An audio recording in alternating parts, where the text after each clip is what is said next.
Hello everyone and everything, I can't believe we already made it to Deep Jump.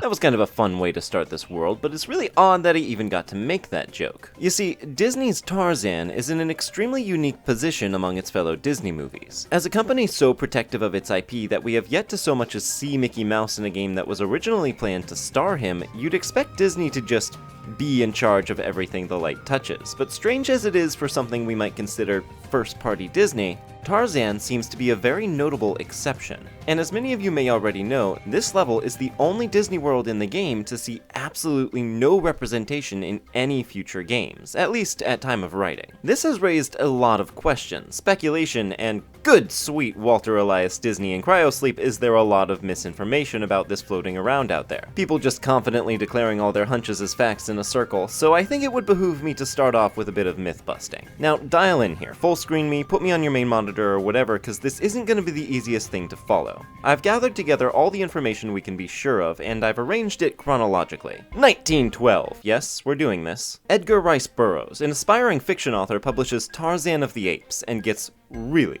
famous for it. For basically the rest of his life through 1950, Burroughs franchises the loincloth out of Tarzan, writing 23 more books and licensing the subject matter to dozens upon dozens of other authors, film directors, comic artists, newspapers, and much, much more. It's often said that Tarzan has been adapted to film more than any other book, and while I'm skeptical about that assertion, regardless of if it's true, the fact that it's such a widely spread factoid paints a pretty good picture of how much of a media harlot Tarzan was throughout the 1900s. 1923, Edgar creates the holding company Edgar Rice Burroughs Incorporated, yeah, original, to manage his estate, keep track of all these myriad deals, and ensure that all roads lead back to him. 1965, the 24th and final Tarzan book written by Burroughs himself is published. 1987, the copyright term on the first Tarzan book expires and Tarzan enters the public domain. For those of you not familiar, this means that legally, it's been long enough since the work of fiction was created that any fan fiction written about it can now be published as canon and nobody can stop me. Even still, the laws surrounding copyright are twisty enough that ERB Inc. retains a hold on some ambiguous amount of the rights as long as the rest of the books aren't public domain. As recently as 2012, they successfully threatened Dynamite Comics with a lawsuit for adapting one of Burroughs' earlier works, despite that being well beyond its copyright term. Also, they've trademarked the name Tarzan as like a brand, not a character, meaning no matter how public domain the story gets, they can still say you need permission to use the name. And that doesn't really wear off. Essentially, they've built a reputation for being extremely protective of Tarzan's license. 1995, Disney begins pre-production on their own Tarzan movie, and even though it's primarily based on the first book, which is public domain, and they have a famously proficient fleet of lawyers, there's basically zero reason for them to risk any kind of legal debacle over something so easy to sort out ahead of time, so obviously they just buy the rights to make a film out of Tarzan. 1999, the film is released, it says Edgar Rice Burroughs right there and there, but here's where things get fuzzy. We have no idea what the terms of this license were. It's a fairly reasonable assumption that it gave Disney carte blanche to make pretty much anything they wanted surrounding the release of the film, which they capitalized on in true Disney fashion. Games, merchandise, a TV show, and a direct-to-video sequel, an attraction and character meetings in their parks, it was like the 1920s all over again for the Ape Man. 2002, Kingdom Hearts releases, and just like everything else with both Disney and Tarzan's name on it, Edgar Rice Burroughs is credited nice and clearly, but the fact that it's the only Disney movie in this game which is mentioned up front like this caught people's attention. Used with permission, people said. Does that mean Disney doesn't actually own Tarzan and needs permission every time they want to use the film's imagery? No, this is pretty typical legalese for this sort of thing. It might be more accurate to say they own that permission, at least at this point. But then, this little rumor absolutely digivolved in 2004 when the second Kingdom Hearts game released. No, not that one. And despite the game's premise of revisiting memories of all the worlds and characters from the first game, Deep Jungle was nowhere to be seen, and it was the only one not to make the cut. I don't blame anyone for making the assumption that this must have been because Disney lost their rights or weren't able to get permission a second time. If this is all the information you have, it's not that much of a leap in logic. To be fair, I made the exact same assumption about that French cafe sign. But none of this has been helped by the fact that all things Tarzan still have yet to appear in the series to this day, no matter how much ground a game retreads. It doesn't stop there. Disney Heroes Battle Mode, Disney Emoji Blitz, Sorcerers of the Magic Kingdom, Disney Infinity, Dreamlight Valley, Villainous, all these crossovers containing all these characters, and yet Tarzan is conspicuous by his absence from all of them. They didn't even give Clayton a perfume bottle. I mean, I probably wouldn't want to smell like Clayton, to be fair. It's easy to assume copyright is to blame for it all, but the timeline doesn't really make sense. While 2002 was his last appearance in a Disney game, that direct-to-video movie came out in 2005, and the movie even got a Broadway musical adaptation that opened in 2006, over a year after the release of Chain of Memories. What happened? If Disney's Tarzan license was only for 6 or 7 years, why the sudden cutoff of his presence in Kingdom Hearts? Well, maybe Square had to get their own license for the IP and the terms were different. No, that wouldn't be the case, because none of the IP is down to Square. In fact, they're the ones who needed to give Disney permission to use their stuff. That's why the only things accompanying Tarzan's copyright on this screen are the Final Fantasy properties. Because strictly speaking, this is a Disney game. Square is just the developer. These days, our man's sort of a shadow. He continues to have a presence in the theme parks. There he is in the Once Upon a Studio short. Here he is in the credits of Wish, neither of which say used with permission from Edgar, etc. Maybe it's enough of an Easter egg you don't need it, but Once Upon a Studio still took the time out to credit the source of Big Hero 6, so I am officially more lost than I was when I started down this path. I think all we can really determine from all this is that there were certainly some extenuating circumstances in place. There's definitely something a bit radioactive about Tarzan, but everything else we have is a bunch of unanswerable questions. What are the rules when it comes to reiterations? Did Disney have to re-get permission to keep Deep Jungle in Final Mix? Can we at least assume it's not a whole thing every time it's ported? Will Tarzan be the one movie safe from the live-action remake treatment? And to further confuse things, here's a rare Deep Jungle sighting in the Kingdom Hearts Talisman board game. But I hear all over the place that Edgar Rice Burroughs must be a pain to deal with, or that they hated Disney's adaptation, or that Edgar and Walt's frozen bodies got into a slap fight that one time. The rumors really fester, and I wouldn't recommend quoting any of them as fact. Speculation is pretty fun, but the hard truth is, Tarzan didn't get to reappear in Kingdom Hearts, and we simply don't know why. So I think the only reasonable course of action is to appreciate what we did get while we've got it. God help me if any of my intros get longer than that one. Deep Jungle is in an interesting position structurally. Obviously, based on the battle level, this is intended to be the last level in this ring that we explore, but I think a lot of first-time players will make it their second to avoid backtracking across the gummy lanes. If you really wanted, you could even do it first, as nothing is stopping you from leaving either Olympus or Wonderland immediately after pulling up and just rocking on over to the treehouse. You're probably gonna get mulched, but it's for the good of scientific discovery. Of course, this also means there are 2 possible gummy routes leading to this new world, both of which have enough going on that I might even consider upgrading the ship for it. I mean, it's still a gummy ship mission, but at this point I'm more just looking for an excuse to engage with it. Half the chests we've been opening in the worlds have had gummy bits and bobs in them, so we truly may as well use them. Now I gather a lot of people find the gummy garage to be a bit inscrutable, so here's the gummy design crash course. Don't think too hard about the name. First, select a blueprint you've unlocked from this list. Odds are, if you pick a Heartless ship, you won't yet have all the pieces used to make it, and it'll just remove them from the ship, but that's fine. I personally prefer to just erase everything and start from scratch anyway. There are 3 menus you can use and shuffle between using the right shoulder and trigger buttons. The top menu is for selecting the gummies you want to add to the ship, the central menu is for placing those gummies, removing or deleting any that you've already placed, and the bottom menu is for viewing your ship's specifications, which will also be helpful enough to tell you what your ship needs to fly. All that's absolutely necessary is a cockpit and at least 1 thruster, and we can totally take off just with this adorable little shuttle if we so desired. I gotta say, I love how all the gummies are named after spells from Final Fantasy. All your basic building blocks are Protect, Shell, and Dispel, various support abilities from the series which generally aim to reduce damage, and of course, the more of these you have on a ship, the more armor it'll be rocking. Arrow is of course wind magic, though as far as I'm concerned, these are mainly for aesthetics. Ostensibly, they increase your ability to move up and down and all around while flying, but I barely noticed any difference. I think it may even have just been a placebo. Certainly not necessary for evading anything. Weapons are where it's at, though we don't have that many. We have 1 basic thunder cannon, 2 Thundaras, and a meteor. Thundara fires 2 shots at a time off to the side, and the orientation actually affects which way they go, so if you use both, rotate one for the best effect. Meteor is one of the strongest spells in most Final Fantasy games, and gives us our first option to expend the ship's magic meter. By pressing triangle, you'll fire a high-powered laser which locks onto enemies automatically, has a wider hitbox than our normal shots, and pierces foes. It can wipe out a whole cluster of enemy ships in 1 shot, and you got like 10 shots per segment of your ship's power gauge. It's kinda overkill for now, but nonetheless, nice to have. There are plenty of other nuances I could cover now, but I think we've taken enough time here. Let's head on over to Deep Jungle. Make sure to pick up a Cindy blueprint on your way. Cindy being a member of the Magus Sisters boss fight in Final Fantasy IV, and returned as an Aeon in Final Fantasy X. I like that the original design reflects the original boss fight, and the final mix design is based off of the redesign. That's pretty classy. Now, upon reaching our destination, Donald and Sora are gonna get into a bit of a kerfuffle. Tunnel. Donald doubts that Mickey would go anywhere near a copyright minefield like that place, but Sora wants to check it out in case Riku and Kairi are there. They argue over the ship's controls and crash land into the world. If I have any complaint about this scene, it's that it's relegated to these text boxes, cause this is one of the most important story beats to happen in a Disney World. We haven't really addressed that Donald only brought us along in the first place because we have the Keyblade, and all he knows about it is that it's somehow important to the king. Sora, meanwhile, has his own agenda. Despite his protestations in Olympus, ya boy is no hero. He's just a lost kid looking for his friends who got both very lucky and very unlucky, and he only tagged along in the first place because it's not like anyone else was offering him a ride. It's an interesting dynamic for a core party to have, both halves essentially seeing each other as a means to their own ends that don't necessarily align. And it is at least an element to this world, but I wish the game gave it more of a proper spotlight. I also like to think that Sora saw the treehouse and immediately thought of the treehouse back on Destiny Islands, and that's why he's so gung-ho that Riku or Kairi might have gravitated here. Whoa! And we crash directly into the most iconic set piece of the movie. Here we frickin' go! Deep Jungle is one of the most movie-faithful worlds in this game, and the details are on another level even from Wonderland. Donald? Goofy?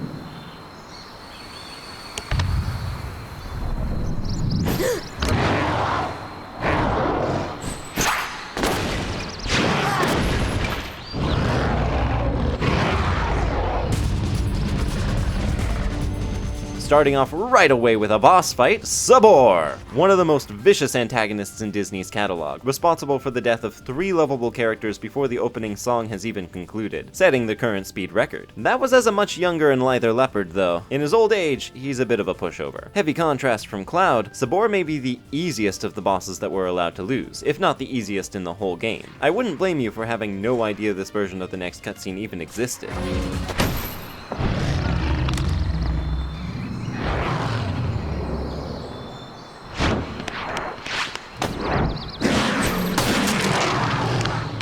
All of his attacks are pretty basic melee affairs, not difficult to parry or dodge, and on top of that, this has gotta be the most any enemy has ever reacted to a combo finisher.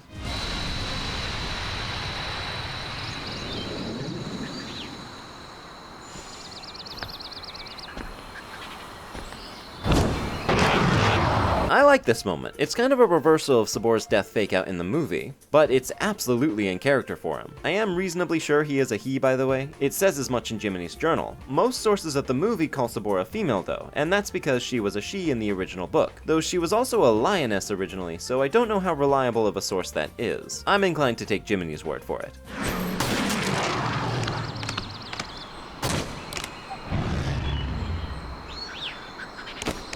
Thanks so much for the rescue, bizarre wild man in a loincloth. I guess if Sora wasn't fazed by that guy in the cave, he's ready for anything. Thank you. Thank you. What is this place? This place. Clearly we have a bit of a communications barrier though. This scene somewhat mirrors Tarzan's first meeting with Jane. I got separated from my friends. Have you seen them? Friends. This motion he does is especially similar. Tarzan. Right!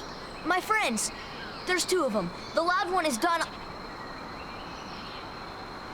You know what? Never mind. I'm looking for my friends Riku and Kairi. Kairi. Friends. I like how Sora barely reacts to this particular hallucination of Kairi. At this point he's just like, okay, this is just something that happens now. Really? Huh? Friends. Here. Not sure I understand, but show me. Take me to Riku and Kairi. Tarzan. Tarzan. Go. And I'm Sora. Tarzan go, Sora go. This line is one of those that gets shown a lot out of context on the fringes of the KH fandom as an example of how dumb it can be, but honestly, I think it's kinda clever. I always interpreted this as Sora's competitive nature shining through. Like, oh, you get 1 go? Well, I get 2 goes. This is probably the most similar a world's title card has been to that of its movie.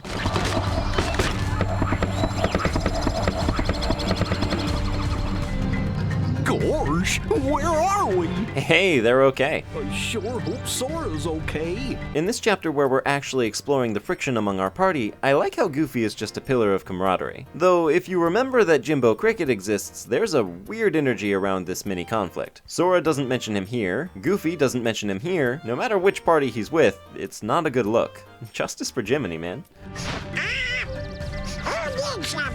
We can run the game without them, huh?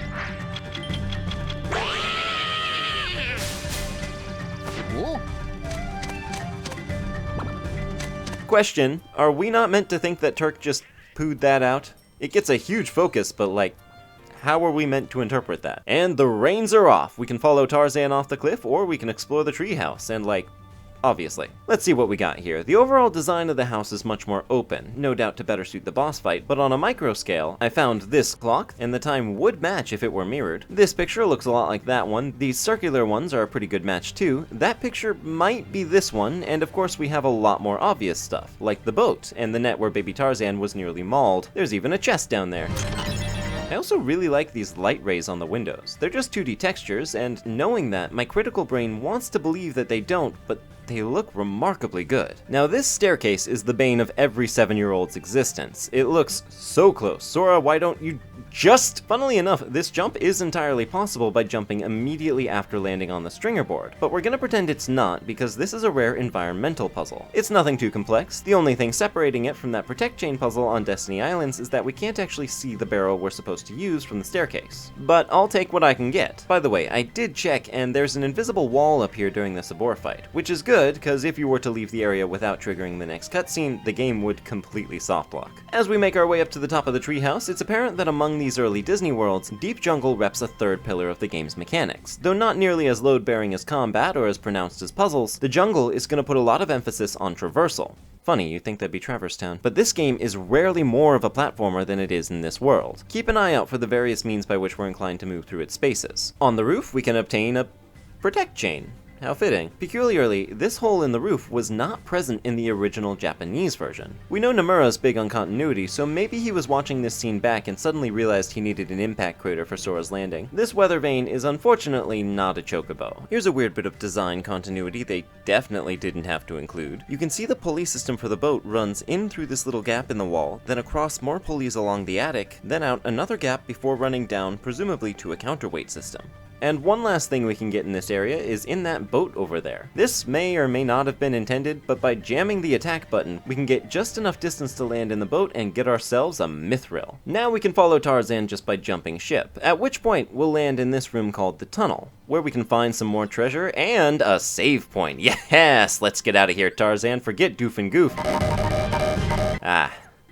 I've been foiled. So our attention is obviously leading us to this big ol' hollow log here, but we can go basically anywhere in the world right now as long as you know how to navigate it. We can play with these flowers over here that bloom when you try to light them on fire. We can make it back up to the treehouse. We can even take a semi-secret path by jumping off this side of the treehouse and landing on what's basically the opposite end of the world. But I am gonna take Tarzan's way and jump into the log. They really couldn't have picked a better movie to have as the backdrop for the world based on movement. The way Tarzan negotiates through his home turf is incredibly satisfying to watch. Definitely one of the highlights of the film. He's just so agile and stretchy, so it makes absolute sense they'd want to try and replicate some of those iconic scenes in the game. This tree slide minigame doesn't have too much going on, but it's enough of a spectacle that I never find myself wanting to skip it. You can though, if you want. Just hit quit and pow, you're at the bottom. Where you belong. Because you hate fun. Tarzan. Oh, and who's this? Hi there. Oh, you speak English. So with Jane in the picture, we've got a good idea of where we are in the movie. Well, Sabor actually dies in the movie before Tarzan meets any of the other humans, plus by this point the campsite should have been quite thoroughly trashed, so once again, we're in a pretty alternative reality. So then, obviously you're not related to Tarzan. Are you here to study the gorillas? Highly doubtful. Oh, the dulcet tones of Brian Bloody Blessed. Bring it in here. Goofy! Donald! Honestly, Donald and Goofy are really dang lucky Mr. Clayton didn't just gun them down, as his first instinct at every point in the source material is to shoot absolutely everything unknown on sight. A circus of clowns. Not much use for hunting gorillas. Luckily for us, he's tunnel-visioned more on the gorillas in this iteration. Well, the more the merrier. Do make yourselves at home. The more the merrier indeed, though conspicuous by his absence is Jane's father Archimedes. No, not that one. Mr. Clayton asked me not to move. He saw something. Oh, I moved. I'm glad we have Jane though, as she's one of my favorite Disney heroines. Put me down! Put me down! Well, anyway, I'm staying. Huh? Sora, look what we found. Look at this. Attention turns to Turk's little dropping here. Turns out, this is what a gummy block looks like when it's not, I guess, pressed into the shape of a ship. Don't worry, I'm sure they'll explain it. It's a really neat bit of continuity that we actually get a gummy from that scene though. It's just a protect gummy we could pick up anywhere, but that just further drives home that they didn't have to do that. We now have the option to shuffle our party a bit. Tarzan is our first world-specific party member, but we can only have 3 at a time, so someone's gotta go. It only seems fitting that we'd sit Donald out while he and Sora are beefing, but don't be too quick to change things up, because unless you have the core trio engaged, you can't operate Trinity marks like this one in the camp, which yields... oh shoot, puppies. This is as bad as it's gonna get for this particular aspect of this project, and these 3 were pretty easy to spot. 2 more on the couch by Penny, and 1 over by these books on the floor. In fairness, it's pretty considerate of them to leave a Trinity like 10 steps away from a save point where you can swap your party around. But I know plenty of people literally just never switch in characters like Tarzan because it's just too much of an inconvenience to find a Trinity you can't use later in the level, backtrack to a save point to swap them out, get back to the Trinity, use it, and then go back to the save point to swap them back in and track back again to where you found the Trinity. I think what they were going for was a sort of trade-off, because Tarzan actually kicks a fair amount of ass. He's quick, his spear has hella range, he hits hard and rapidly, and comes packaged with a couple support spells Sora and Donald don't even know yet. He's also going to be a bunch of levels above you when you first reach Deep Jungle. He's currently 21 to my Sora's 16. Together we can drink and drive, and if you want, you can unequip all his active abilities except for Healing Herb, and he'll do a surprisingly great job at just keeping you alive. But his offensive skills are no joke either. So I am all in on Team Tarzan. In fact, I was trying to gather footage of something later in the world, and I outright had to swap him out of the party because he was just doing too good of a job at killing the Heartless. But at one point, I was indeed one of those people who never used him if I could help it because I was just too worried about completion. So I think it might have been a misstep to handle Trinities this way. Yeah, they're a representation of the core trio's bond, but screw that. Sora and Tarzan are as close as SDG were when they first learned Trinity. Whatever. So once again, you have free reign over the world right now. You can basically explore everywhere and not even have to worry. Oh my god, it's Sabor again. Now even more of a pushover that we've got the party behind us. Sabor can just randomly ambush you whenever you enter the Bamboo Grove, which by the way is based off of this scene from the movie. The Cliffs, which by the way is based off of this scene from the movie.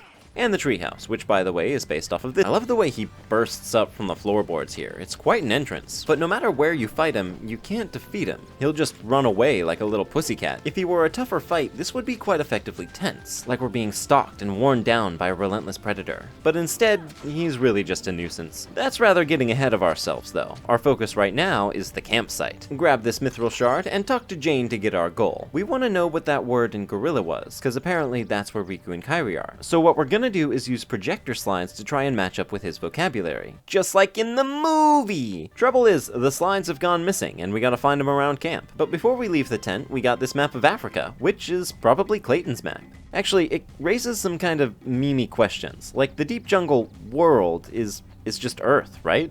Earth that has England in it, presumably? The same England Alice is from? Is the Greece and Hercules' world also just on Earth? Honestly, it's better not to think about it. Think about this. Jane, the zoologist, is getting her information from a book titled Life of a Ape in Africa. This tent is another example of a room behind a loading zone still fitting perfectly within the confines of its exterior model. And the campsite is one of the coolest single rooms in this game. There is so much to see and do just in this small space. Let's start with the slides we need to get, just to have them out of the way. There's one on the dresser in this covered area, one on top of this pile of crates and luggage, one by the chalkboard, one on the way up to the top of the tent, one on the tent, and one more on the far end of these coverings. If you look at them before picking them up, they all have this image of a gorilla on them. Only other person we can talk to right now who says, "No, I am not going to hunt the gorillas, but they're so rare, I'd just like to get a look at them." Cap, Jiminy's on to you, William. Now this campsite is obviously the same campsite seen in the film, simplified a fair bit, but sharing in a wealth of detail. Telescope, gramophone, flagpole, grandfather clock with bonus matching time, the Beauty and the Beast tea set, complete with saucer of lemons. Ironically, this may even fit better in the world of Kingdom Hearts. For all we know, this straight up is Mrs. Potts after the destruction of her world, either playing by Toy Story rules, or possibly stuck as an inanimate object due to the lack of magic in the realm. The chemistry set table, the typewriter, the clothesline, the globe, the vanity mirror and dresser, potbelly stove, and this cask of...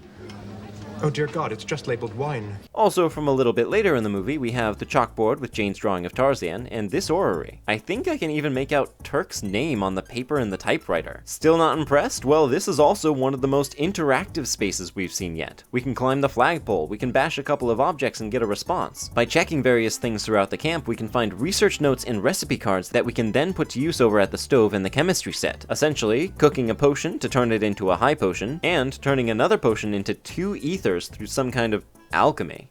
I don't get it. With all the slides, check back in with Jane and she'll show them off. The first one is a castle that Sora finds familiar despite never having left Destiny Islands to have seen such a structure. Now, all these slides of course have parallels in the movie, most of them exact matches. The bouquet, the gorilla, the child, big boat, and fencing. But the castle is interesting because it looks nothing like its animated counterpart. I did some research and found that the castle most likely represented in the movie is Hohenzollern in Germany, whereas this one in the game looks much closer to a Disney fantasy castle, though not an exact match for any of them. Alas, none of what we showed Tarzan matches up with the hee-hoo ha-ha-hoo, which leads into a pretty cool blend of the game story and the movies.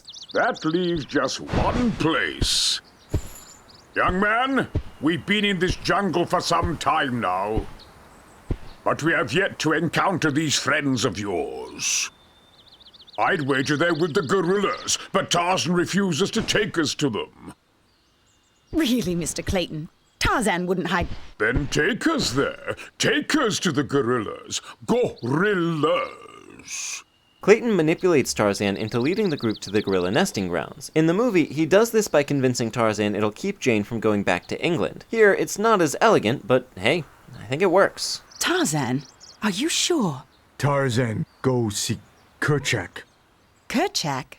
He must be the leader. Perfect. I'll go along as an escort. After all, the jungle is a dangerous place.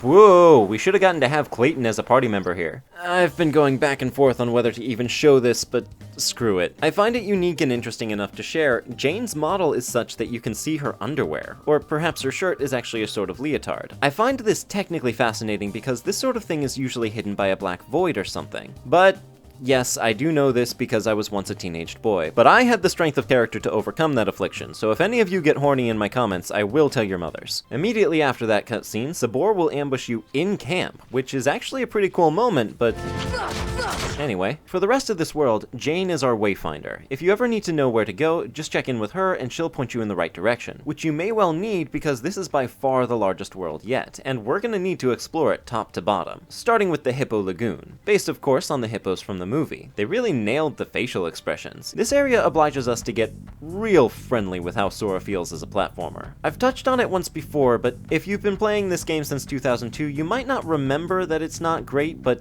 it's just not. Sora falls too quickly and controls almost too responsively in midair, making it easy to careen around while jumping. He's got a variable jump height based on how long you hold the button, and there's a short period after he lands where you can't do anything apart from jump again, which only delays the issue. None of this is unworkable. The problem is the world he's in doesn't feel built to accommodate it. A lot of platforms in this game favor realistic geometry over what's actually practical for platforming. For instance, the sloped sides of these trees can't be ledge grabbed, and are easy to slip off if you time your jump too late. Using the Keyblade swing to get some extra distance never feels like it was intentional, and I still find it thoroughly aggravating that Sora can't jump out of water. If you're willing to give it a shot though, it's not like there are any consequences for falling apart from having to try again. And you can get yourself a Meteor G, a Mega Potion, and some more puppies. We got a wine connoisseur, another one under the table, and our first entry into the TV room. Luckily, if this platforming's not your cup of tea, it's not required, but I can't say I prefer the alternative. Climb this tree to reach the swinging vines. More timing based than actual precision. Just use your command menu at the right moment to automatically switch vines or land on the far platforms. If you fall here, it's kinda cool, you land back in the Hippo Lagoon. I'm certainly fond of that, but there's really not much else to say about it. What I suppose is interesting is that you can take take this challenge on entirely without the reaction commands, and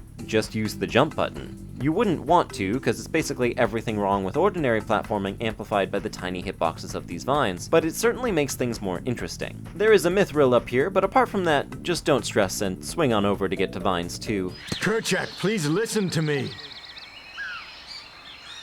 I know the nesting grounds are secret, but I trust them. You see, I want to help them because, well, they need us. Kerchak and Kala are Tarzan's adoptive parents, so to speak. Kerchak. It's weird that Kerchak doesn't get any lines in this game, but his stoic silence pretty effectively conveys the tension in this relationship. Also, Tarzan's speaking gorilla right now. It's just translated for the audience the way it is in the movie, but the way they chose to tell the player this is... Oh, did you get that? No! Another exchange that gets memed pretty hard, cause it's not at all clear why Dog and Goose are confused if you don't already twig that the animals in this world don't talk. I think they could've just cut that whole exchange, but Donald's is pretty funny. If you did come this way with the vines, it's kinda disorienting, cause the actual entrance we took should've dropped us back here, but swing around a bit and we can grab another pupper trio. With 21 pups found, that's again enough for a gift, this time a Fyriga cannon. These 3 are a batch of troublemakers. There's 1 on the armchair, and 2 up by this vase, just waiting for the perfect opportunity to knock it over. Back over where the cutscene spat us out, simply climb the vine right next to you to pursue Kerchak in the direction of the treehouse. There's a blue trinity right next to the way up. I'd say this is the best opportunity to head over the treetop and swap in Donald and Goofy if you don't already have them in. And we can get a Thundara Gummy. We're accruing some heavy firepower today. I'm mostly just impressed that Turk got this globe all the way up here from the camp.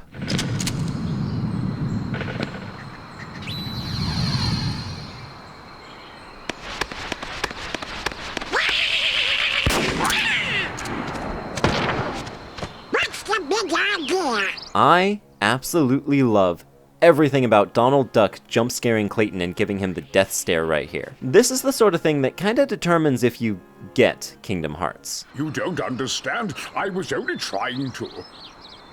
A snake slithered by. You see, I saved that poor gorilla's life. The way these characters interact is absurd, but it's played completely straight, and I think you have to be willing to get behind that if you want to dive into these games. If you're not, though, you know, I guess I'm just glad you're still here, but buckle up, because this is as tame as it gets. Kerchak, please! So I guess that kinda shoots our chances of seeing the nesting grounds. Suppose we just gotta head back to camp. I'm mostly just impressed that we got this globe all the way back here from the treehouse. How could you do such a thing?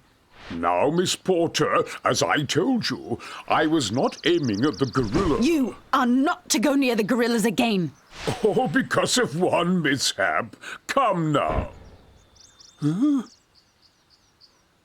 This is great. I think this is just one reason Jane's dad might have been removed from this story. Without him around, Clayton is the oldest. He's the authority figure. Not that Professor Porter was a tower of authority, but you get my point. By most measures, Clayton ought to be the wisest in this situation, but his authority here falls apart so fast, and really destroys that idea that the adult in the room always knows best and can assert their will even if they're wrong. Now we got this whole squad and we can make Clayton falter and back down. Hell yeah, Sora's stanced up like this. He just got to watch a bully get taken down a peg. He's like, Jane, where were you when I was getting lectured back in that cave? This is what I'm talking about. He's the first domino to fall, and it feels good. What am I doing with these imbeciles? Blasted gorillas! I'll hunt down every last one of them! I'll track them down somehow. I'll stake my life on it. Hmm?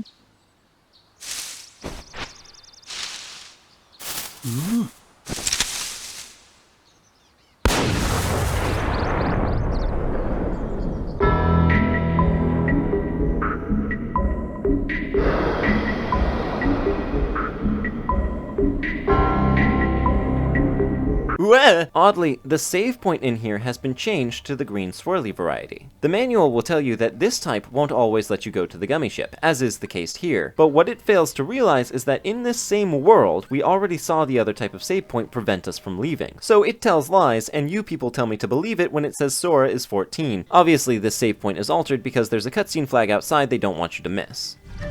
Heartless! Heartless appear, a new variant as well. These are Power Wilds, a really cool representation of a Heartless's propensity for camouflage. I've always loved these guys mostly because of their movements. They have so much personality, and look at how they react to you parrying some of their attacks. They're such hams, how can you not adore them? Now that the Heartless floodgates have opened, we can find several types throughout the world, including our new and improved shadows, white mushrooms which perform a new emote we can't actually interact with yet, and Bouncy Wilds, another favorite of mine, and an extraordinarily rare instance of a final mix recolor I'm actually quite fond of. Just like their power brothers, Bouncy Wilds have tons of personality, and are one of the only Heartless species to vocalize in any way. They make use of mischievous tactics, including taunting us, sprinting around, fleeing battle if we don't catch them fast enough, taking the high ground and launching pot shots at us, and the best, dropping banana peels that don't deal damage but cause us to drop money if we slip on one. They can even summon more Heartless into battle, which ordinarily is an ability only bosses have. The best part about both these monkey varieties is that they're entirely susceptible to their own banana hijinks. It's rare, it took a long time for me to get it to happen, but if they slip, they'll drop money, go into a unique prone animation, and they even have a different set of drops for when it happens. I love them because despite the fact they're clearly not as tough as Power Wilds, they obviously outrank them, which is a cool way to mirror the typical male dominance of most primate species. Subtle nods that despite their camouflage, the Heartless are not natural. Oh, and if any of you get horny in my comments, I will tell you, that's not the last new Heartless to the party though. Over in the Bamboo Grove only, we have a good chance of encountering a Black Ballade.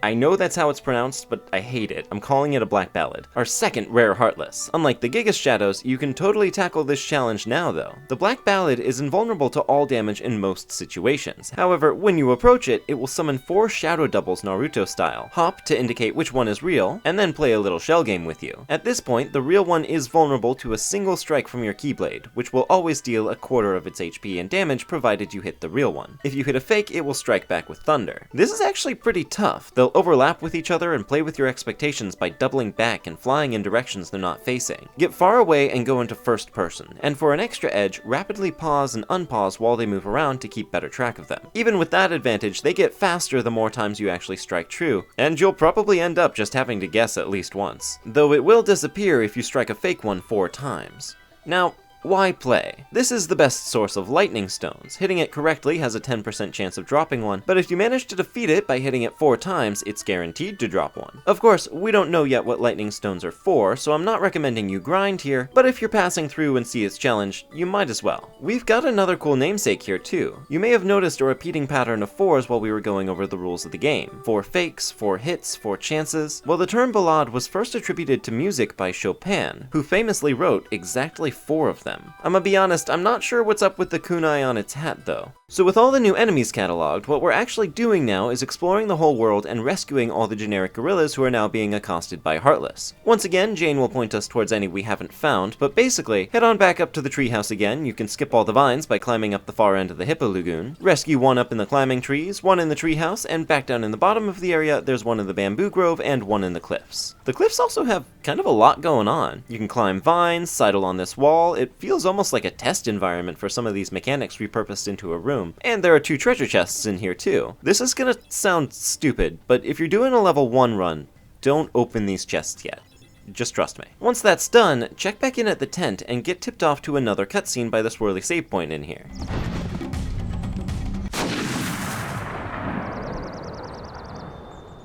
Tracking down Clayton via gunshots is of course a reference to the movie, and oh god, not his pipe!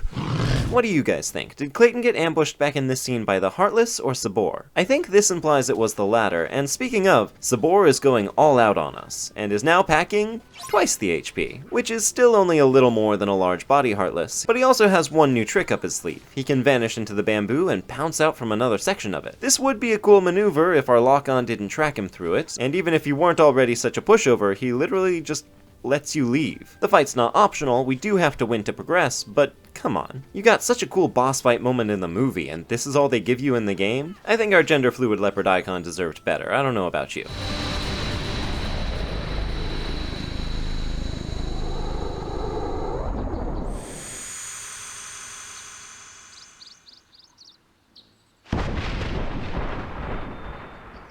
And once again, back to the tent we go. This world's whole song and dance is a lot of back and forth, and it gets a lot of flack for it. I don't think it's so bad. I like that it's structured kind of like a playground slide, and you can just keep circling back to the top of it for a one-way trip down. Makes you feel like you're always moving forwards and not necessarily backtracking, but Tarzan freaking Spidey senses Jane back up at the top of the level, so up we go again for like the 3.5th time. Now you might say, aha, I can just go to the Gummi ship menu and land back in the tunnel, and to that the game has put up the most impenetrable looking wall of leaves and sticks you ever did saw, back across the hippos for you. Tarzan! That big black fruit looks suspicious, okay. This is such a weird... It's definitely not a boss, it's more like an event, but I guess it's comparable to the tower in Wonderland. We need to smack this big fruit a bunch of times to remove those completely impregnable barriers, and a pair of power wilds will spawn endlessly in an attempt to inconvenience us to death. Strangely, oddly, and freaking bafflingly, this is the point at which those flowers that bloom when you cast magic on them come into play. If you bloom all of them, it will, for some reason, turn off the power wild faucet, and give you free reign in here as if we really needed to take this from easy to effortless. Well, apparently this was all Clayton's doing, a strange bit of info considering we'd basically been given every reason to think he died, but guess what? All the gorillas we rescued from Power Wilds are out there trapped again. Don't worry, we're not going to have to make the circuit again, though if you do go to the treehouse at this point, you're probably going to find an odd couple of mushrooms, completely immobile and, at least for now, impossible to please. I guess we'll keep them in mind, but our objective now is the cliffs.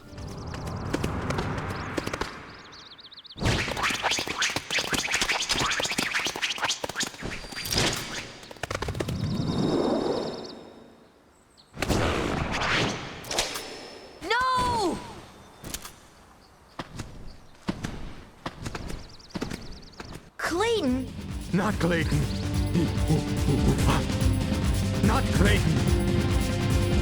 Clayton, or not Clayton, has all the makings of an extremely difficult boss. This man brought a gun to a sword fight, and yeah, it freaking works. His shotgun attack is unblockable, has a huge hitbox, and can strike multiple allies at once. He likes to jump around this area to get a good vantage point, and his shotgun swing can even take you by surprise. On top of that, this boss can heal. That's always an indication things have gotten serious, but I really loaded that opening, didn't I? Yeah, he has all the makings of greatness in him, but like Sabor, he just lets us waltz out if we want. And then when fighting him, you don't even have to beat him. Just whittle him down to about 190 HP by staying in his face, and voila! Really, what an anticlimactic boss fight. I can't believe that's all it took in the face of Cerberus and Trickmaster. That might have been even easier than Sabor. Hey, that's kind of weird.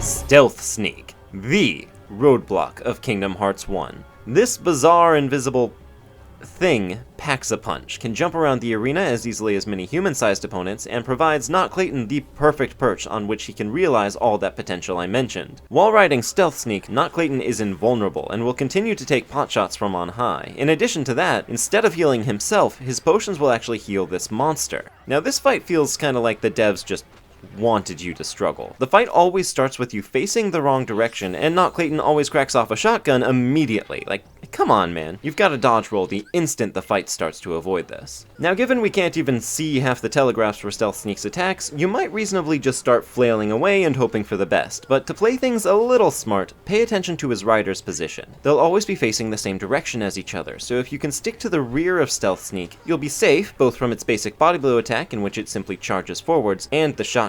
What you have to look out for is actually the telegraph you can see. Space Rupture Bullet, yep, really, is indicated by two big old green glowies, which when smashed together, launch a shot that can't be blocked and moves real fast. Jump whenever you see those green glowies, that's your best bet. At around 500 HP, you'll defuse his cloak. You've got time for a combo here, because he'll lock into this taunt animation when revealed. Whoa! Now, his visibility would make things way easier, but it adds the backtick attack to its repertoire when revealed. That makes our prior strategy a lot less safe. New plan.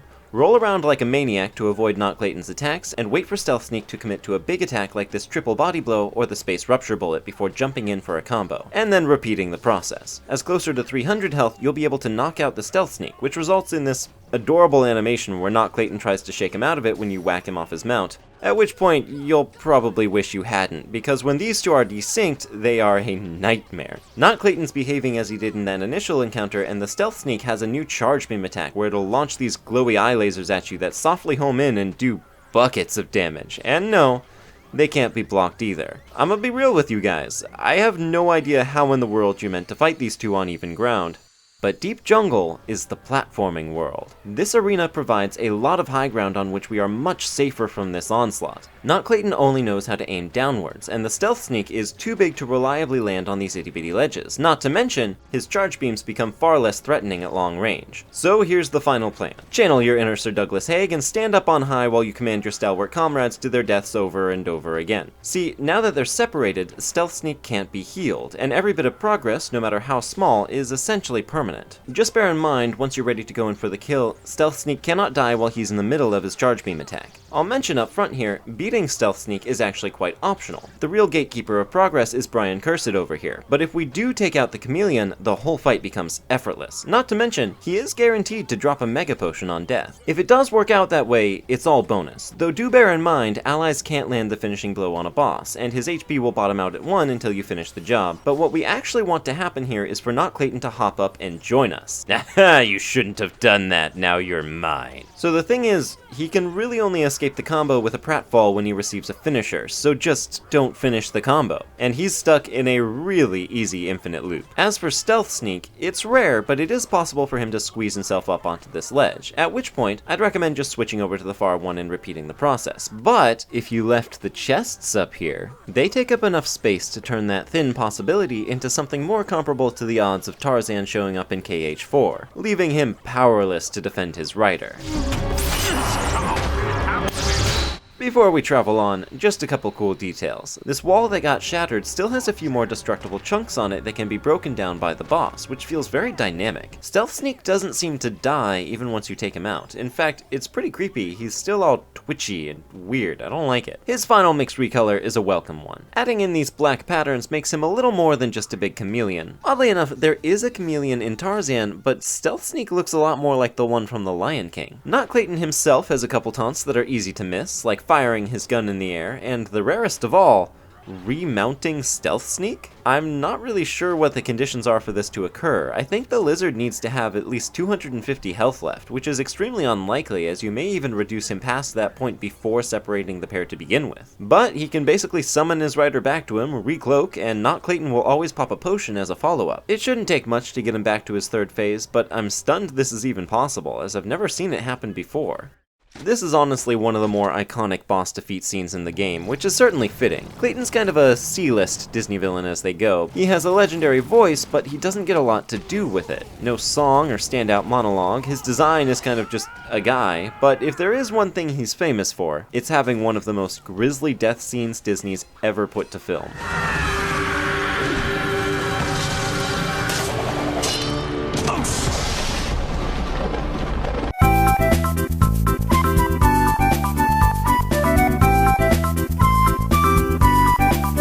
Though in retrospect, it's kind of funny Clayton's tree trunk of a neck doesn't survive this when this happened earlier in the movie. That's all to say, Clayton is just straight up dead now, and that does not happen very often in these games.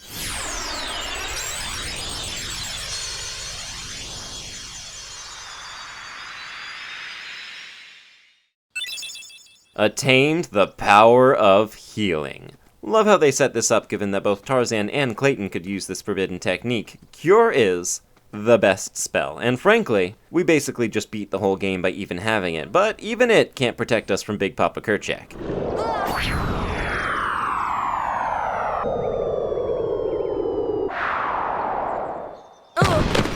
I could have just climbed up, man, seriously. These ledges are covered in greenery during the fight, and despite how close it looks, there's absolutely no way to reach this upper area without them, which is good, because if we were able to pull it off, we would completely soft-lock the game again. Love this area, though. The forced perspective of those waterfalls definitely tricked younger me, and even though I see through it now, I still find it pretty charming. It's no Machna Forest, but it's pretty snazzy. This area behind the waterfall, of course, passes my patented waterfall test, that all truly great games must have at least one treasure behind a waterfall, or or else they don't count. This area is adorned with treasure chests. Just please, no puppies, no puppies, no puppies, no puppies. These three made it easy on me. Apparently, they didn't get sick of each other trapped in that chest. They're all hanging out together on this window bench in the TV room. It's a proper last hurrah to the platforming world. Its wide and shallow shape even makes me think it could be an homage to 2D platformers. And there are even a few different routes we can take to the top.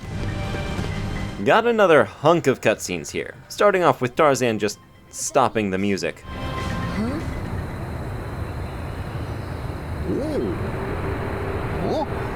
The waterfalls! They're echoing all the way here. I don't know the significance of being able to hear the waterfall. The game doesn't really convey how far that tunnel was, but somehow, the combination of that and Tarzan's reiteration of is enough for Jane to infer it means heart, meaning all along, Tarzan was just trying to quote that Phil Collins song. Yes, you'll be in my home. That does mean Riku and Kairi aren't here, but at least Sora and Donald make up. Shall we go? Yeah, all for one, huh? I suppose the catalyst being that we just watched Clayton lose himself to his own solitude. But we do got another one of them keyholes, which Sora locks much more confidently than the first.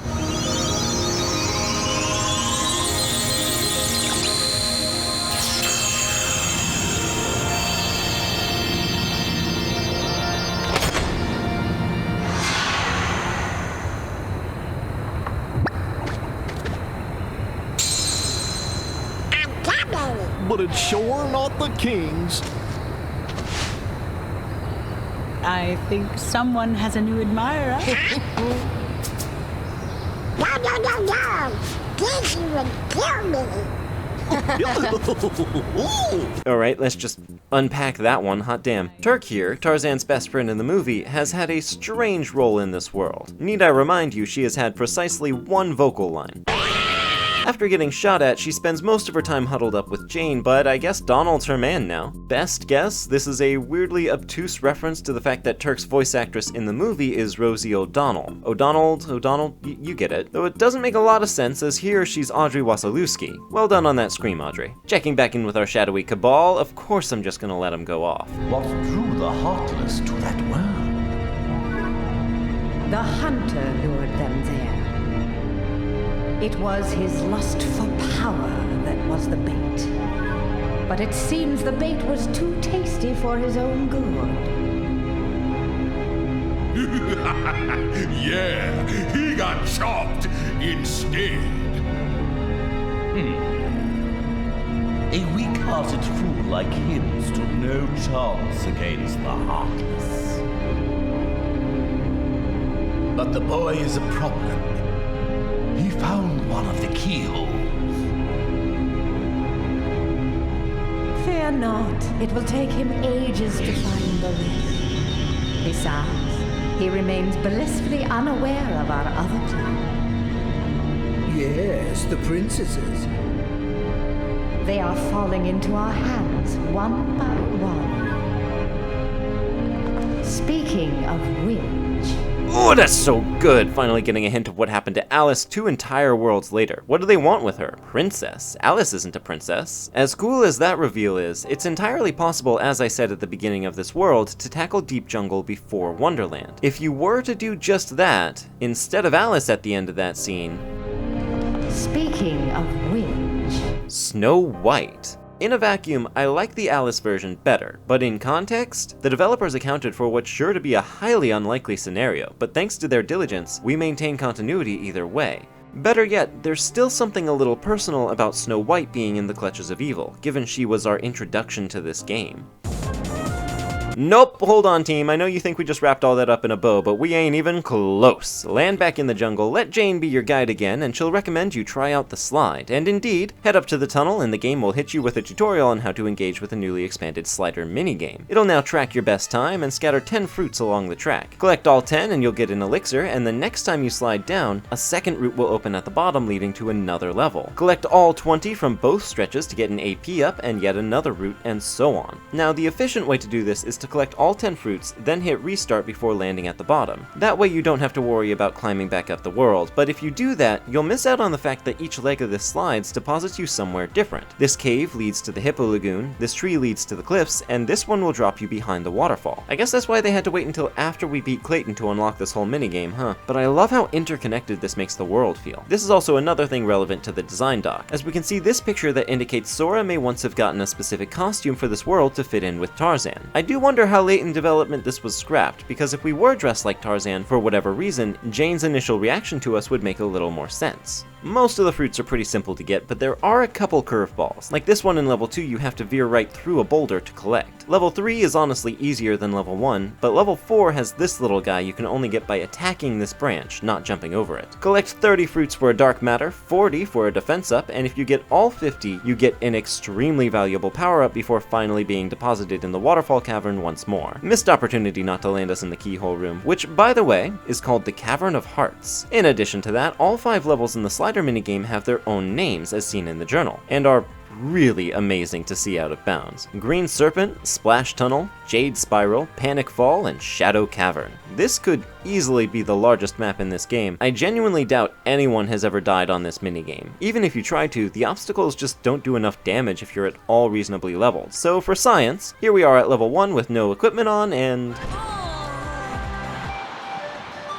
Alright! And one last thing before we bid the jungle adieu. Those white mushrooms hanging out at the campsite. We can satisfy that new emote by casting Cure on them, so be sure to snag a Cure Arts before departing. Now our attention is drawn to those Navi G pieces we got out of those keyholes, and we're directed back to Traverse Town to learn more. And what awaits us there is a significantly different town than the one we last left. Not to mention, I am a changed Sora. I can even apply what I've learned in Deep Jungle and sidle along this wall like a savage. There's a lot we can do around here, but I'm gonna start by heading into the 3rd district. We'll be practically ambushed by a new kind of Heartless. Air soldiers. Okay, I guess I can see what they were going for. Swapping the color palettes of the ground and air soldiers. These zippy little threats can really take you by surprise with their speed and jerky movements. Aerial enemies in general are going to be a pretty high priority when you encounter them among groups. Back in the 1st district, Yuffie tells us the whereabouts of Leon. I didn't ask, but the fact she offered is a solid hint of who we ought to look for. Back in the alleyway we first woke up in is the first red trinity we can make use of. It looks a bit rough on Donald, but I'm sure he's fine. That unlocks a path into the alleyway for a secluded chest, which has more doggos. Better head over to check on those.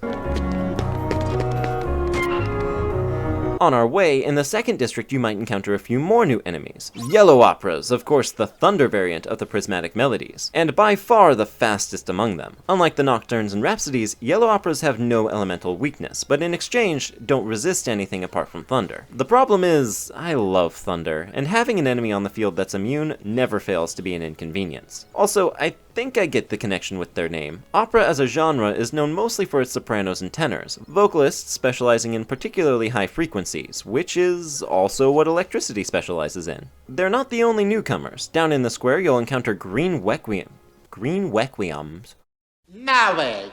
Green Wequiums is what brings us together today. The cleric of the Heartless Army. Without any attacks of their own, they rely entirely on casting Cure on their allies. By themselves, they're harmless, but they frequently pair up with large bodies and other heavies that can be extremely threatening with the pocket medic. Despite their pacifism, it's still wise to prioritize them among a group, though they make this tricky by typically floating higher in the air than the other Prismels, and absorbing health from every spell we can cast on them. Also, it's nothing super new, but this battle you can trigger against 3 large bodies is a fun challenge. 4, 5, and 6 are all easy. This time they're gathered around Pongo and Perdita. This one that sits kinda funny with his feet out is obviously Rolly, and this one with the spot on one eye is Patch. I'd say it's a fair assumption then that this 3rd one is one of the original 15 puppies that we don't know the name of. If I had to guess, this one. Back in the alleyway, we can smash Donald into this sewer gate and find the spot Yuffie mentioned. And look, it's Leon and Leon, yeah. Now this doesn't get voiced, but it's extremely important. The keyholes we've been sealing lead to the hearts of the worlds. Heartless can reach the world's hearts through these keyholes, unless they're sealed by the Keyblade. Presumably, this is how Destiny Islands was destroyed. We might even go a step further and say that mysterious door in the secret place led to that world's keyhole. Talk to Leon again and find out we didn't even need to come down here, because apparently Sid's the man to ask about gummies. But he does give us some sort of good luck charm called Earthshine.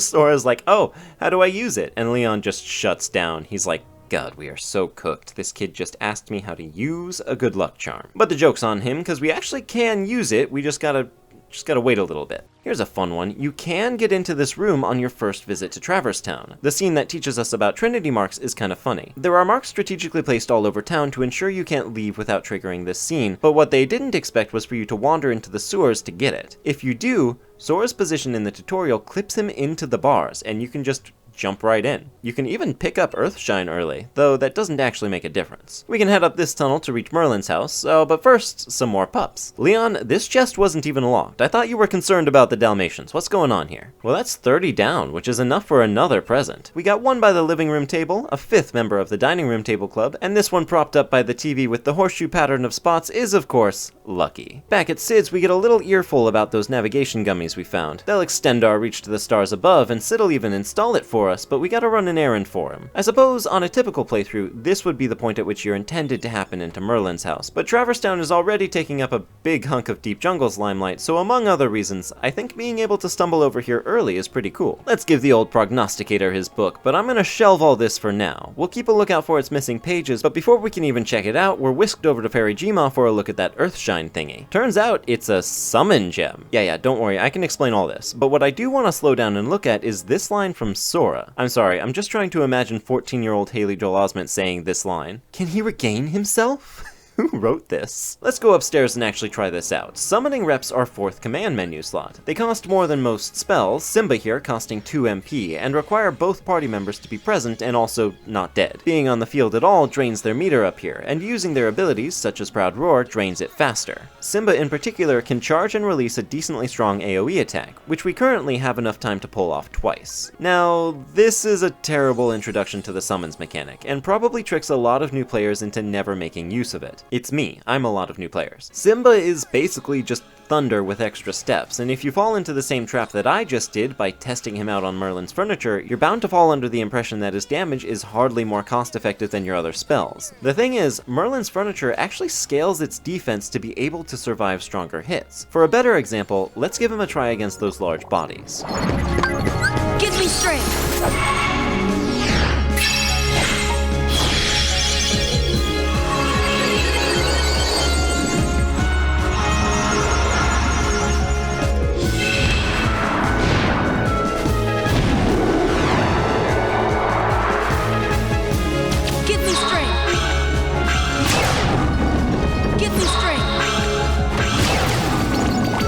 Yeah, so he basically cleans up. 2 MP and a vulnerable charging period to basically screen nuke the place is a great trade-off. Not to mention, his damage isn't elemental, so unless an enemy is outright immune to all magic, he can take care of them no problem. The main balancing factor here is that he can only be used once per combat encounter. Even if you have the magic to spare, your menu has to turn blue before he'll deign to regain himself again. That and this summon cutscene can never be skipped. You'll get real familiar with the referential details in here if you rely on him. This is the shot where Mufasa shows up in the clouds, and this is the ending of the movie.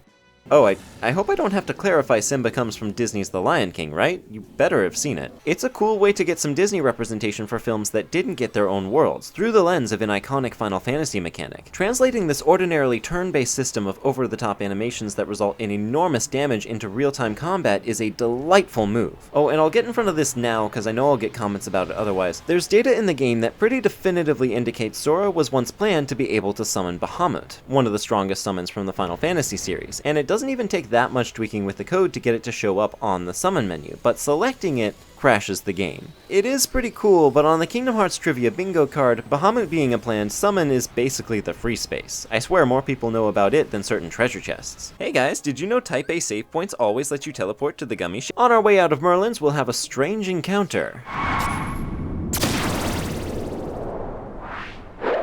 There you are. What's going on?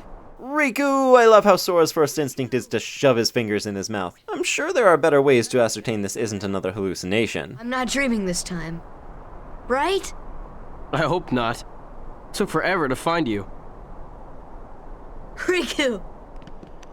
Wait a second, where's Kairi? Isn't she with you? Well, don't worry. I'm sure she made it off the island too. We're finally free. Hey, she might even be looking for us now. We'll all be together again soon. Don't worry. Just leave everything to me. I know this. God, I love everything about this. Sora's finally reunited with his homie, and immediately the competitive instincts just take over, and he just has to do the cool anime pose after taking out a single shadow, starkly juxtaposed by Riku effortlessly dispatching 2 soldiers without even acknowledging them a moment earlier. Sora wants to be as cool as Riku so bad, and now he's finally got a leg up being the chosen one of a magical sword, but he's just lacking that nonchalance. He's too self-conscious in Riku's presence to back it up. Leave it to who? And also, Sora, that's supposed to be whom. And then... So this is called a Keyblade?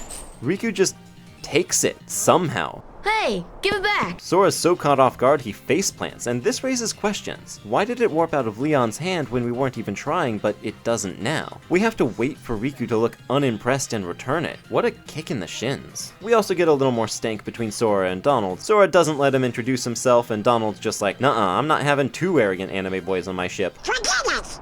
Oh, come on. He's my friend. I don't care. Oh, he's gone. Riku? Nice going. Oh well. At least he's okay. I like Sora's takeaway here, but I do still feel the impact of that scene is lessened by this one. We as the player already knew he was okay. Maybe we didn't know he was thriving as well as he seems to be, but nonetheless, on a blind playthrough, I think this is a much cooler surprise if you still don't know whether getting swallowed by that darkness was deadly. As for where to now, we can investigate the bell that rang in the 2nd district, or we can track down Sid. He's not in his store though. Instead, this guy, who I'm pretty sure got heartlessified, is manning the counter. In fact, he even lampshades that a bit here. What? You've seen me before? Perhaps you're thinking of someone else. We also learn from him that the house in the 3rd district belongs to Sid, and inside we'll find the whole Final Fantasy crew. Don't you have to go see Sid? He's just so far out of my way, Leon. So Sid launches into another little text scene where we can learn a bit about Maleficent and Ansem. Nothing he tells us about Tall, Dark, and Witchy is anything we couldn't have gathered through context, but hearing a bit more about Ansem is neat. He was apparently the ruler of wherever the Final Fantasy gang hails from, but it turns out Maleficent is meandering right outside, melodiously manipulating our mate as we speak. While you toiled away trying to find your dear friend, he quite simply replaced you with some new companions. Evidently, now he values them far more than he does you. And this is where those authority of adult themes really start to come to a head. What happens when someone like Maleficent is the only voice in your ear? Even if he doesn't want to believe her, we can see the damage being done. I'll help you find what you're searching for. After all that, we are technically done here. We could fly away on our new and improved Gummi ship if we really wanted, but our attention is once again called to the bell. Oh, and Leon will react to the fact that we've unlocked Earthshine's potential as a summon gem, which is pretty neat. But let's head on into the 2nd district and investigate proper. There's a lot of cool bell and flower imagery I didn't point out last time, like these marble roses on the front of the gizmo shop, but more prominently, the fountain. These 3 bell crenellations kinda crack me up, just watch. It's a carving of a bell. There seems to be a big bell above the gizmo shop. It's a carving of a bell. There should be a bell on the gizmo shop's roof. It's a carving of a bell. It's the gizmo shop's bell across the square, you idiot. Whoever decided each of these carvings should have ever so slightly unique flavor text, you're my hero. So yes, to the rooftops we go, where we'll find a unique encounter with 2 of each prismatic melody guarding our 3rd red trinity. Ducking smash those wooden planks and we get access to the bell.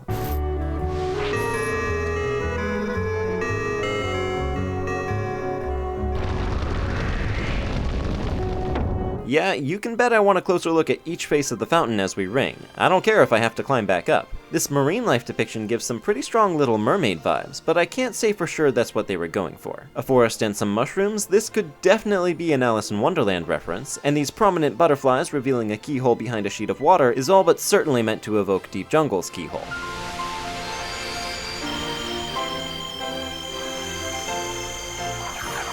You guys might think I'm a little crazy for this one, but the different effects around the fountain, the fire, the lights, and the water strike me as a reference to the Disney Parks nighttime show Fantasmic. Maybe it's just the Mickey imagery over the fountain. I won't get mad if you don't agree. Check out that keyhole though, and we'll be met with a very familiar face.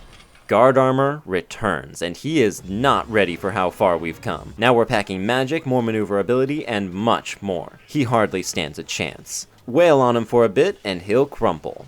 But he's not going down that easy.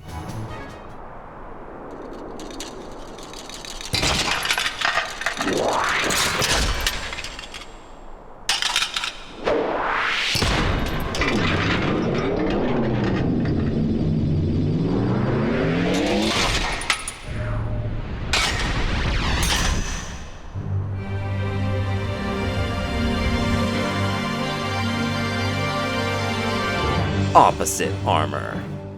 Actually, he is still going down that easy. See, opposite armor is a lot of flash, packing a load more HP, and the advantage of never being stuck wherever his big dumb feet are planted makes him seem like a threat, but honestly, base guard armor would probably still be harder even if we weren't 15 levels higher than we were last time. The thing that made guard armor really threatening was his ability to launch that armor hurl attack at you anytime, with both his feet and torso. It was fast, it had a large hitbox, and even if you accounted for both of them, you still had the hands to deal with. Opposite armor comes with a completely different toolkit, one major element of which is the fact that he can no longer split into 3 pairs, but instead 2 trios. Even separated, his torso never leaves the gauntlets, and his head stays attached to the hammer legs. And despite the cooler animations, each trio only has one unique attack, and functionally, they're nearly identical to the really easy to parry attacks he had before. I genuinely wish this fight were harder, because we have all of the 2nd District to play around with here, and if this fight made me sweat even a little, I could recommend making use of the space, like the fact that he generally struggles with less space to fly around in. So hunker down in the alley or hide in the belfry where he can't reach you if you need some extra time to breathe or heal, but instead, the best advice I can give is to just swing away with your air combos, cause you'll clank or dodge pretty much all of his attacks incidentally. Plus, we have Cure now, so if he does land a hit, you can just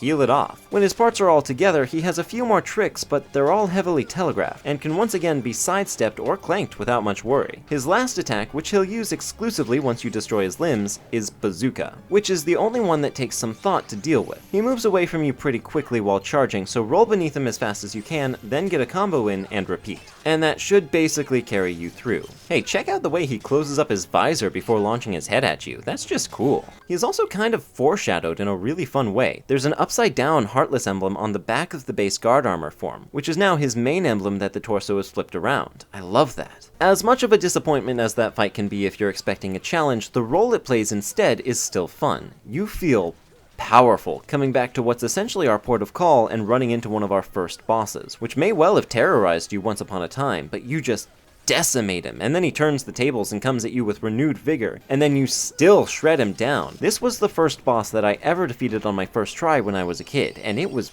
vindicating. Look at me go, I'm on a roll now. Whatever new worlds await me now that I've revamped my ship, bring it on. Before leaving town, the Finny Frenzy guys have a little bit of unique dialogue, basically all just lauding us for finding the keyhole. But if we check back in at the accessory shop, we'll find it unmanned, except for Pinocchio? And perhaps even more surprising, Jiminy Cricket? Oh, hi, Jiminy. What in the world are you doing down here? Playing hide and seek. So this scene is actually a bit of cool continuity. There was a bit of optional dialogue Sid had where he mentioned stuff going missing from the shop. Turns out it was a wooden boy with no impulse control, and that's just nice. And with that, we have concluded Kingdom Hearts' first act, and what a tough act to follow. We've caught the scent of a few nefarious schemes, set up the pins on some valuable themes, but still no sign of the girl of our dreams, and the friend we have found wants no part of the team. The unifying idea between both Deep Jungle and the revisit to Traverse Town is that of old and new friends. The excitement of discovering new ideas and experiences through a new group of people. When Sora finally encountered Riku, our old friend was ready to take the helm again, to assume that leadership role that spurred Kairi and Sora to help him build the raft in the first place. And yet, Sora's already been moving in such a different direction that it doesn't even occur to him that he should plot after his old friend again. It's funny, this is actually a really minor plot point in Tarzan as well. Why didn't you tell me there were creatures that looked like me?